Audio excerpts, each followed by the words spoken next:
Hello everyone, welcome back to EWR classes. This is Rohi Yadav. Today's class is very important for CTET paper 2. Friends, आज की जो class रहेगी वो CTET paper 2 के लिए एक इम्पोर्टेंट टॉपिक के साथ है जिसका नाम है अलजेब्रा. ठीक है, अलजेब्रा यानी कि जिसको हिंदी में बीजगणित बोलते हैं. फ्रेंड्स, ये जो पार्ट है अलजेब्रा मैथमेटिक्स का काफ़ी इंपॉर्टेंट पार्ट रहता है, जहाँ से CTET पेपर 2 में अलजेब्रा से बेसिक कॉन्सेप्चुअल क्वेश्चन पूछे जाते हैं. इसीलिए फ्रेंड्स, मैं अलजेब्रा को बिल्कुल ही जीरो लेवल से स्टार्ट कर रही हूँ, क्योंकि अलजेब्रा सीटेट पेपर 2 के लिए पढ़ने के लिए आपको इसका कंसेप्ट क्लियर होना बहुत ही जरूरी है. फ्रेंड्स, बिल्कुल जीरो लेवल से स्टार्ट कर रहे हैं क्लास को. अगर आपने पहले कभी भी अलजेब्रा नहीं पढ़ा है तो आज की क्लास 1 से आप बिल्कुल ही इजीली समझ पाओगे. ठीक है फ्रेंड्स, तो आज हम क्या क्या पढ़ेंगे. देखिए, जीरो लेवल से शुरू करना मतलब बिल्कुल ही बेसिक बात बताना. ठीक है फ्रेंड्स, तो आज हम पढ़ेंगे व्हाट इज अलजेब्रा, यानी कि अलजेब्रा क्या है, what is coefficient, what is constant term, what is algebraic expression, और हम करेंगे लास्ट में मोस्ट रिपीटेड क्वेश्चन जो कि सीटेट पेपर 2 में पूछे गए हैं. ठीक है फ्रेंड्स, तो चलिए शुरू करते हैं अपनी क्लास को. So stay connecting and start learning. Algebra पढ़ने से पहले मैं आपको एक बात बता दूं कि अलजेब्रा कोई भी डिफ़िकल्ट सब्जेक्ट नहीं है. बिल्कुल ही अगर आप अच्छे से क्लास को देखते हो, अच्छे से सुनते हो, तो ये चैप्टर आपका एक फेवरेट चैप्टर भी बन सकता है. ठीक है फ्रेंड्स, तो अलजेब्रा एक पार्ट है मैथमेटिक्स का. Algebra is part of mathematics in which use of letters to represent number. Means, चलिए डेफिनेशन देख लेते हैं. पहले हमारी यहाँ पर डेफिनेशन लिखी हुई है. अलजेब्रिक मीन्स, देखिए friends, algebraic means using letter, एक second. algebraic means using letter to represent numbers in mathematics. Means बीज गणितीय का अर्थ है गणित में संख्याओं की जगह अक्षरों का प्रयोग करना. ठीक है, यानी कि संख्याओं की जगह नंबर्स के प्लेस पर किसका यूज करना, लेटर का. तो नंबर क्या होते हैं, लेटर क्या होते हैं. तो देखिए, जितने भी हमारे काउंटिंग नंबर होते हैं वो सभी नंबर हैं, और लेटर क्या होते हैं, A to Z हम पढ़ते हैं, वो सभी हमारे लेटर होते हैं. ठीक है फ्रेंड्स, और भी बहुत सारे लेटर्स होते हैं, जैसे पाई हमारा लेटर है. ठीक है, ये थीटा हमारा लेटर है. तो बहुत सारे लेटर्स होते हैं जो कि हमारे नंबर्स के प्लेस पर यूज़ किए जाते हैं. ठीक है फ्रेंड्स, तो यहाँ पर मैं आपको एक चीज़ बता देती हूँ. इन्होंने कहा है कि algebraic means using letter to represent number in mathematics. मतलब मैथमेटिक्स का वो हिस्सा जिसमें हम नंबर की जगह पर लेटर का यूज़ करते हैं. तो आपका एग्जाम्पल दिया हुआ है फ्रेंड्स यहाँ पर x+2 = 5. क्या दिया हुआ है, x+2 = 5. तो x क्या है, यहाँ पर एक लेटर है, और ये क्या है, आपका एक नंबर है. तो हम ये भी कह सकते हैं कि लेटर प्लस नंबर के कॉम्बिनेशन से क्या बनता है, अलजेब्रा. इसी को क्या कहते हैं हम, अलजेब्रा, यानी कि बीजगणित. ठीक है फ्रेंड्स, तो ये आप समझ गए हो. एक चीज़ मैं आपको और बता देती हूँ. देखिए फ्रेंड्स, मान लीजिए आपके पास कुछ अमाउंट है, कोई एग्जैक्ट अमाउंट नहीं है, मतलब आपके पास, मैं बोलती हूँ कुछ अमाउंट है, तो मुझे नहीं पता कितना है. ठीक है फ्रेंड्स, तो मैं उसको क्या लेट कर लूँगी, तो मैं उसको लेट कर सकती हूँ. मान लीजिए आपके पास x अमाउंट है. ठीक है फ्रेंड्स, तो इस तरीके से हम अलजेब्रा को पढ़ते हैं. ठीक है, और एक चीज़ और बता दूं कि जैसे कि मेरे पास मान लो x+5 है, तो यहाँ पर x जो है वो क्या है, एक अननोन नंबर है, मतलब हमें इसके बारे में नहीं पता. और नंबर क्या होता है, देखिए ये नंबर है और ये लेटर है. तो आपको ये चीज़ ध्यान रखनी है कि जो लेटर होता है वो अननोन नंबर होता है, और जो नंबर होता है वो हमारा नोन नंबर होता है. ठीक है, क्योंकि ये हमारा एग्जैक्ट, यानी कि हमें पता है ये 5 है, लेकिन हमें ये नहीं पता x के प्लेस पर हम क्या पुट कर सकते हैं. ठीक है फ्रेंड्स, तो x की वैल्यू हमेशा लेटर की वैल्यू हमेशा बदलती रहती है फ्रेंड्स. ठीक है, तो ये आई होप आपको ये क्लियर हो गया होगा कि जो अलजेब्रा है वो क्या है. एक बार और आपको बता देती हूँ. Algebraic means using letter to represent number in mathematics. ठीक है फ्रेंड्स, यानी कि नंबर का यूज किया जाता है किसके प्लेस पर, लेटर के प्लेस पर, तो वही अलजेब्रा है. या फिर हम कह सकते हैं कि एक लेटर प्लस साइन और नंबर, इन तीनों का यूज करके क्या बनता है, अलजेब्रा. ठीक है, बीजगणित. ठीक है फ्रेंड्स, तो इसमें क्या कह सकते हैं हम, लेटर के प्लस नंबर के कॉम्बिनेशन को भी अलजेब्रा कहते हैं. इस तरीके से भी हम इसकी डेफिनेशन दे सकते हैं. ठीक है फ्रेंड्स, चलिए हम नेक्स्ट पेज पर आते हैं. तो चलिए फ्रेंड्स, अब हम समझते हैं what is variable, coefficient and constant. Friends, आपको बता दूं कि अलजेब्रिक पढ़ने के लिए, अलजेब्रा यानी कि बीजगणित पढ़ने के लिए हमें इन चीज़ों का पता होना बहुत ही कंपलसरी है. ठीक है, क्योंकि हम क्लास को बिल्कुल ही जीरो लेवल से पढ़ रहे हैं. फ्रेंड्स, तो एक हमें एक्सप्रेशन दिया हुआ है ये 4x + 7। हाँ, आपको एक्सप्रेशन के बारे में बता दूं, देखिए एक होता है एल्जेब्रिक एक्सप्रेशन, दूसरा होता है हमारा एल्जेब्रिक इक्वेशन। तो इन दोनों में क्या डिफरेंस है मैं आपको बता देती हूँ। अभी देखो आपको जो एक्सप्रेशन दिया हुआ है इसमें किस किस का यूज हुआ है, देखिए इसमें नंबर का यूज हुआ है, लेटर का यूज हुआ है और एक प्लस के साइन का यूज हुआ है। फ्रेंड्स, हम कह सकते हैं कि लेटर का और नंबर का और एक साइन का, मतलब एक साइन का नहीं, मतलब कितना भी बड़ा एक्सप्रेशन हमें दे सकते हैं, ठीक है। तो इन तीनों के कॉम्बिनेशन से एक एक्सप्रेशन बनता है, ठीक है। इसको हम इक्वेशन नहीं बोलेंगे, इसको हम अलजेब्रिक इक्वेशन नहीं बोलेंगे, क्योंकि यहाँ पर इक्वल का साइन नहीं लगा हुआ है। अगर इक्वल का साइन लग जाता है तो वो हमारी एक अलजेब्रिक इक्वेशन हो जाती है, ठीक है फ्रेंड्स। ये चीज़ आपको याद रखनी है। तो अभी हमें इक्वेशन अलजेब्रिक इक्वेशन नहीं दी है, अभी हमें एक्सप्रेशन दिया हुआ है, ठीक है फ्रेंड्स। अगर मैं इसी इक्वेशन में अगर मैं इक्वल लगा देती हूँ तो ये हमारी इस तरीके से 0 लिख देती हूँ तो ये एक हमारी इक्वेशन बन जाती है अलजेब्रिक इक्वेशन। लेकिन यहाँ हम अलजेब्रिक एक्सप्रेशन की बात कर रहे हैं, ठीक है फ्रेंड्स। तो चलिए हम शुरू करते हैं। अब मैं इसमें क्या बताना चाहती हूँ आपको, हमें ये एक्सप्रेशन दिया हुआ है और हमें इसमें से वेरिएबल बताना है, कोएफिशिएंट बताना है और कांस्टेंट बताना है। तो फ्रेंड्स देखिए हमारे इस एक्सप्रेशन के कितने पार्ट हैं, ये पार्ट दिए हुए हैं, ये x y z इसके पार्ट हैं और पहला हमारा x है। तो x एक हमारा वेरिएबल है, यानी कि यहाँ पर हम कह सकते हैं जो लेटर होता है फ्रेंड्स उसको हम वेरिएबल बोलते हैं। क्या बोलते हैं? वेरिएबल बोलते हैं लेटर को। A to Z कोई भी लेटर आपको यहाँ इस प्लेस पर मिल सकता है, ज़रूरी नहीं आपको x ही मिले। मैंने बता दिया है कि लेटर्स आपके बहुत होते हैं, उसमें से कुछ भी लेटर आपको दे सकते हैं। जो भी लेटर आपको दिखाई दे तो वो क्या होता है? वेरिएबल होता है, यानी कि हिंदी में इसको क्या बोलते हैं फ्रेंड्स? चर बोलते हैं, ठीक है। अब बात करते हैं 4 की। तो 4 हमारा क्या है, यहाँ पर देखिए 4 हमारा एक कोएफिशिएंट है। क्या है? कोएफिशिएंट है।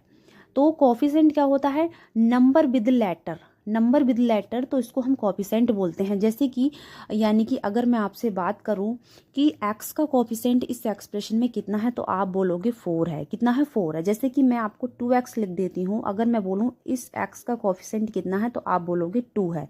मैं 8x लिख देती हूँ तो मैं बोलूँगी x का कोएफिशिएंट कितना है, आप बोलोगे कि 8 है, ठीक है फ्रेंड्स। इसी तरीके से नंबर के साथ अगर लेटर लिखा हुआ है तो वो आपका क्या है? एक कोएफिशिएंट होता है, ठीक है फ्रेंड्स। अब हमें आपको बता दूं कि कांस्टेंट क्या होता है। तो ओनली नंबर जो लिखा हुआ होता है, हमें कोई एक्सप्रेशन में ओनली नंबर जो लिखा हुआ दिया होता है वो हमारा क्या होता है? एक्सप्रेशन, वो सॉरी कांस्टेंट होता है, जिसको हम क्या बोलते हैं? स्थिरांक बोलते हैं, ठीक है फ्रेंड्स। आई होप आपको ये क्लियर हो गया होगा। एक बार मैं और रिपीट कर देती हूँ। हमें एक एक्सप्रेशन दिया हुआ है, अगर कोई नंबर के साथ लेटर लिखा हुआ है, नंबर विद लेटर लिखा हुआ है तो वो कोएफिशिएंट होता है। जैसे कि इस एक्सप्रेशन में x का कोएफिशिएंट कितना है? 4 है, ठीक है फ्रेंड्स। अगर ओनली नंबर लिखा होता है तो वो आपका कांस्टेंट होता है। जैसे कि 7 हमारा बिल्कुल अकेला लिखा हुआ है क्योंकि इसके साथ में कोई भी लेटर नहीं है, तो ये हमारा कांस्टेंट है। अगर लेटर लिखा होता है तो वो क्या होता है? हमारा वेरिएबल होता है। जैसे कि इसमें क्या वेरिएबल है? 4x में x वेरिएबल है। जैसे कि मैं 5 लिख दूं तो इसमें क्या वेरिएबल है? बाई एक वेरिएबल है और बाई का कोएफिशिएंट कितना है? 5 है, ठीक है फ्रेंड्स। इस तरीके से हम अलजेब्रिक को समझते हैं, ठीक है फ्रेंड्स। आई होप आपको ये तीनों चीज़ें वेरिएबल, कोएफिशिएंट एंड कांस्टेंट बिल्कुल ही क्लियर हो गई होंगी। तो फ्रेंड्स अब हम जब क्वेश्चंस को करेंगे, जो रिपीटेड क्वेश्चन है सीटेट पेपर 2 में पूछे गए हैं उनको भी करेंगे, तो हम बिल्कुल ही अच्छे से फाइनली ये हमें पता चल जाएगा कि इस चैप्टर में हम क्या समझना है हमें और क्या पढ़ना है, और बहुत ही आपको इंटरेस्ट आएगा। अब हम क्वेश्चन को करेंगे तो आपको जब आपका कंसेप्ट क्लियर हो गया है तो आप जब क्वेश्चन करोगे तो आपको बहुत ही इंटरेस्ट आएगा, ठीक है फ्रेंड्स। चलिए अब हम क्वेश्चन पर चलते हैं। तो चलिए फ्रेंड्स पहला क्वेश्चन हम देखते हैं। पहला क्वेश्चन हमारा है which of the following is an algebraic expression, यानी कि बीज गणितीय व्यंजक सॉरी।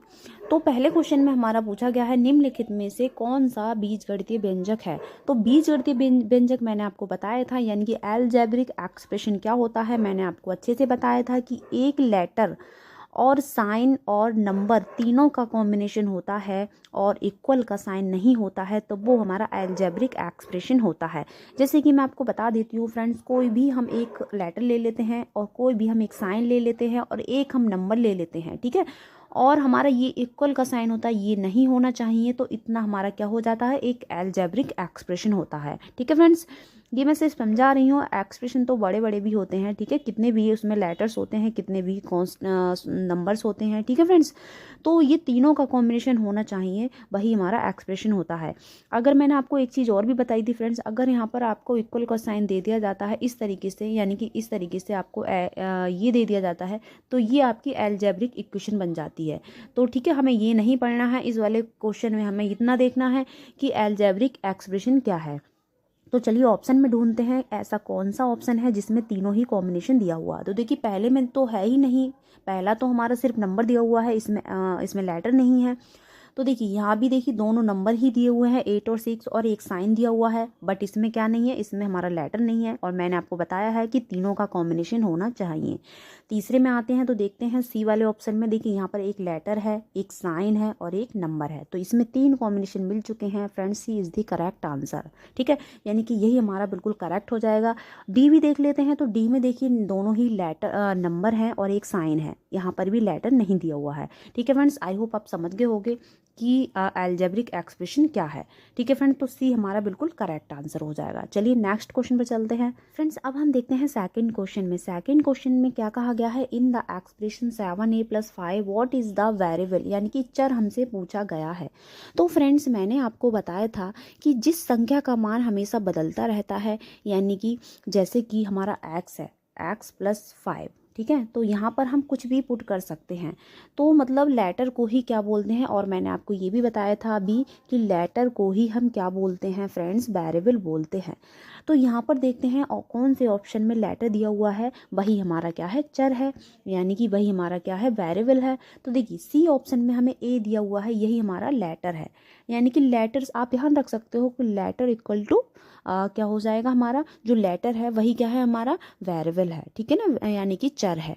तो जिस संख्या, या फिर आप कह सकते हो जिस संख्या का मान हमेशा बदलता रहता है उसे क्या कहते हैं, वेरिएबल कहते हैं। ठीक है फ्रेंड्स, तो हमारा जैसे कि 7a+5 की अगर हम बात करें यहाँ पर फ्रेंड्स, तो इसमें ये क्या है, 5 हमारा एक नंबर है, यानी कि इसको हम कांस्टेंट बोलते हैं। ठीक है, जो हम अभी हमने बेसिक्स जब हम पढ़ रहे थे अभी, तो हमने सीखा था कि जो विदाउट लेटर लिखा होता है वो हमारा कांस्टेंट होता है, और जो लेटर के साथ लिखा होता है, यानी कि हम कहेंगे कि ए का कोफिशिएंट क्या है, तो ए का कोफिशिएंट 7 है। ठीक है फ्रेंड्स, 7 का है, एक कोफिशिएंट है, और ए इसमें क्या है, हमारा वेरिएबल है। ठीक है फ्रेंड्स, तीनों चीज़ें हमने क्लियर कर ली हैं। बट इस क्वेश्चन में हमसे क्या कहा गया है, इस क्वेश्चन में हमसे कहा गया था फ्रेंड्स कि हमें बताओ कि जो हमारा एक्सप्रेशन दिया हुआ है उसमें वेरिएबल क्या है, तो वेरिएबल लेटर को बोलते हैं। तो फ्रेंड्स इसमें हमारा वेरिएबल क्या है, ए है। ठीक है, तो ए हमारा सी ऑप्शन में है, तो ये हमारा बिल्कुल क्लियर हो जाएगा, सी ऑप्शन बिल्कुल करेक्ट हो जाएगा। ठीक है फ्रेंड्स, आप चलते हैं थर्ड क्वेश्चन पर।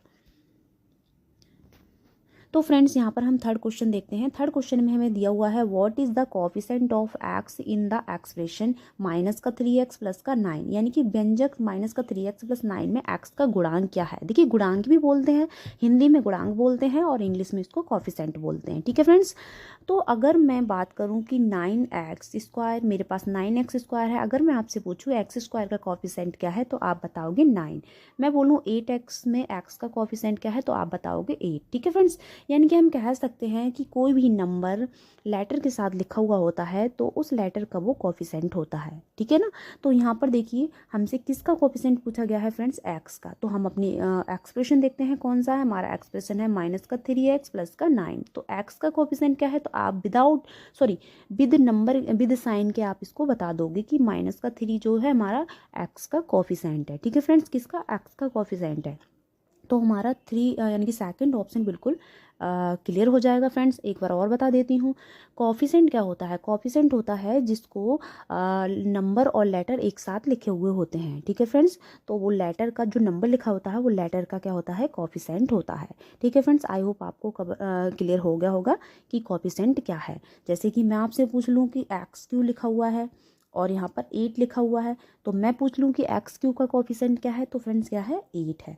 अगर -8 लिख दूँ तो क्या होगा, माइनस का 8 इसका एक्स क्यू का कोफिशिएंट है। ठीक है फ्रेंड्स, विद हम साइन के बताते हैं। ठीक है फ्रेंड्स, चलिए अब हम आते हैं फोर्थ क्वेश्चन पर। तो फोर्थ क्वेश्चन में क्या दिया हुआ है, देखिए which of the following represents a constant term, यानी कि एक स्थिर पद क्या है, स्थिरांक क्या है, यानी कि कांस्टेंट क्या है। तो देखिए एक कांस्टेंट में और वेरिएबल में आपको डिफरेंस बता देती हूँ। तो देखिए वेरिएबल जो होता है फ्रेंड्स, वो जैसे एक्स वाई जेड जो लेटर होते हैं वो वेरिएबल होते हैं। तो वेरिएबल जो होता है उसका हमेशा मान बदलता रहता है, उसकी वैल्यू हमेशा बदलती रहती है। लेकिन कांस्टेंट मतलब स्थिरांक, इसके नाम में ही इसका रीज़न छुपा हुआ है, ठीक है, इसकी जो प्रॉपर्टी है इसके नाम में ही छुपी हुई है कांस्टेंट, यानी कि जो स्थिर रहता है, मतलब जो कभी भी नहीं बदलता, ठीक है फ्रेंड्स। तो देखिए हमें क्या बताना है, which of the following represent a constant term.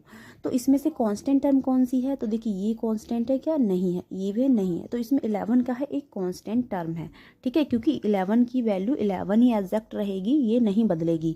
और इस 2y की अगर बात करें तो हम y की प्लेस पर कुछ भी पुट कर सकते हैं, ठीक है फ्रेंड्स। तो ये पूरी टर्म चेंज हो जाएगी और x की प्लेस पर भी हम कुछ भी नंबर्स ले सकते हैं। तो मतलब कहने का मतलब ये है कि कांस्टेंट वो होता है जिसकी वैल्यू कभी नहीं बदलती, जो एग्जैक्ट होता है, ठीक है। और जो हमारा वेरिएबल है उसकी वैल्यू हमेशा बदलती रहती है। आपको इस तरीके से इसको याद कर लेना है। फिर से बताती हूँ, वेरिएबल मतलब जिसका मान बदलता रहता है, जैसे कि आपको ऑप्शन ए में 2y लिखा हुआ है, तो फ्रेंड्स हम 2y है तो y की वैल्यू यहाँ पर बदलती रहेगी। हम y के प्लेस पर 1 2 3 कुछ भी ऐड कर कुछ भी लिख सकते हैं, ठीक है। जैसे कि x है, x एक हमारा वेरिएबल है, तो हम इसमें भी कुछ भी लगा सकते हैं, कुछ भी x को लेट कर सकते हैं। जैसे कि a है, एक a भी हमारा एक लेटर है, इसकी वैल्यू भी बदल सकते हैं। लेकिन 11 क्या है, 11 हमारा एक कांस्टेंट है जिसको 11 11 ही रहेगा, इसको हम कुछ भी चेंज नहीं कर सकते हैं, ठीक है फ्रेंड्स। अब हम आते हैं फिफ्थ क्वेश्चन पर। तो फिफ्थ क्वेश्चन हमसे पूछा गया है विच एक्सप्रेशन, देखिए यहाँ क्या पूछा गया है, which expression has only one variable, मतलब निम्नलिखित में से किस व्यंजन में केवल एक ही चर है, मतलब एक ही वेरिएबल है। तो वेरिएबल मतलब वेरिएबल क्या होता है, मतलब लेटर्स को बोलते हैं जिसकी वैल्यू बार बार चेंज होती रहती है। तो देखिए पहले ऑप्शन पे आते हैं a+b, इसमें तो 2 लेटर लिखे हुए हैं यानी कि 2 वेरिएबल हैं, ठीक है, लेटर मीन्स वेरिएबल, ठीक है। और थर्ड वाले बी ऑप्शन पे आते हैं तो इसमें x y z यानी कि 3 वेरिएबल लिखे हुए हैं। सी वाले पर आते हैं फ्रेंड्स, तो हमारा यहाँ पर लिखा हुआ है 4m-1। तो आपको इसमें कितना लेटर दिख रहा है फ्रेंड्स, एक ही दिख रहा है क्या, m। तो यही क्या है, हमारा एक ही चर है, यानी कि यही हमारा 1 वेरिएबल है। अगर हम डी की बात करें फ्रेंड्स, तो डी जो है हमारा, इसमें p+q यानी कि 2 वेरिएबल लिखे हुए हैं। मैंने आपको बता ही दिया है, ये सभी क्या हमारे लेटर्स होते हैं, वही वेरिएबल होते हैं। तो फ्रेंड्स हमारा सी ऑप्शन बिल्कुल ही करेक्ट हो जाएगा, क्योंकि इसमें ओनली m दिया हुआ है, यानी कि एक ही लेटर दिया हुआ है। जब एक ही लेटर दिया हुआ है तो वही क्या है, हमारा 1 वेरिएबल है, एक ही चर है, ठीक है फ्रेंड्स। तो ये हमारा हो गया सी ऑप्शन बिल्कुल क्लियर। तो फ्रेंड्स आज की क्लास में बस इतना ही, नेक्स्ट क्लास लेकर आऊँगी, उसमें मैं और भी क्वेश्चंस कराऊंगी।